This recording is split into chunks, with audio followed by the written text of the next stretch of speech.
दोन्ही राष्ट्रवादी या एकत्रच येणार आहेत, त्याचा काही विषय नाही आणि त्या बाबतीमधल्या चर्चा झालेल्या आहेत. फक्त आता घोषणा होणं बाकी आहे आणि ती घोषणा लवकरच होईल. आपल्याला एक चांगली बातमी त्या माध्यमातून मिळेल.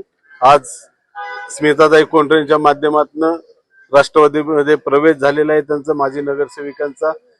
प्रभाग क्रमांक 38 हा राष्ट्रवादी काँग्रेस पार्टीचा बालेकिल्ला आहे आणि या ठिकाणचे 5च्या 5 उमेदवार हे चांगल्या मताधिक्याने निवडून आल्याशिवाय राहणार नाहीत असा विश्वास या निमित्ताने व्यक्त करतो.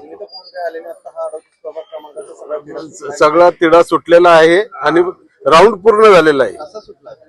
कसा सुटलाय हा तो आपल्याला फॉर्म भरल्यानंतर कळेल. तुम्ही म्हणता चर्चा झाली, घोषणा बाकी आहे, कधी घोषणा होणार आहे? होईल आज उद्या 2 दिवसात झालीच पाहिजे. दोन्ही पक्षाच्या नेत्यांचं बोलणं झालेलं आहे. सगळे पक्ष दोन्ही पक्ष जाहीर करतील. प्रशांत जगतापांचा विरोध आहे, त्यांनी सांगितलं की राजकारण थांबवेल जर अशा पद्धतीची घटना घडत असेल. तर प्रशांत जगताप हे या शहराचे अध्यक्ष आहेत, देशाचे अध्यक्ष पवार साहेब आहेत, अजितदादा आहेत, सुप्रियाताई कार्याध्यक्ष आहेत. त्यांच्या लेवललाच हे विषय सगळे मार्गी लागणारे. शशांकजी शिंदे राज्याचे अध्यक्ष, सुनीलजी तटकरे आहेत. हे सर्वजण वरिष्ठ मंडळी एकत्र बसून हा निर्णय होणार आहे. या संदर्भात चर्चा झाल्याशिवाय सांगणार नाहीत ना ते.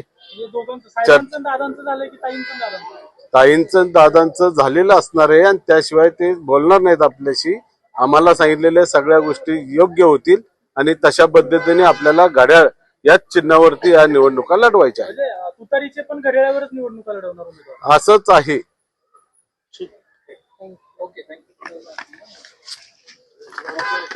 अधिक माहितीसाठी स्टार इंडिया 1 न्यूज पाहत रहा. चॅनलला सबस्क्राईब करा आणि अशाच अपडेट्ससाठी बेल आयकॉन दाबा.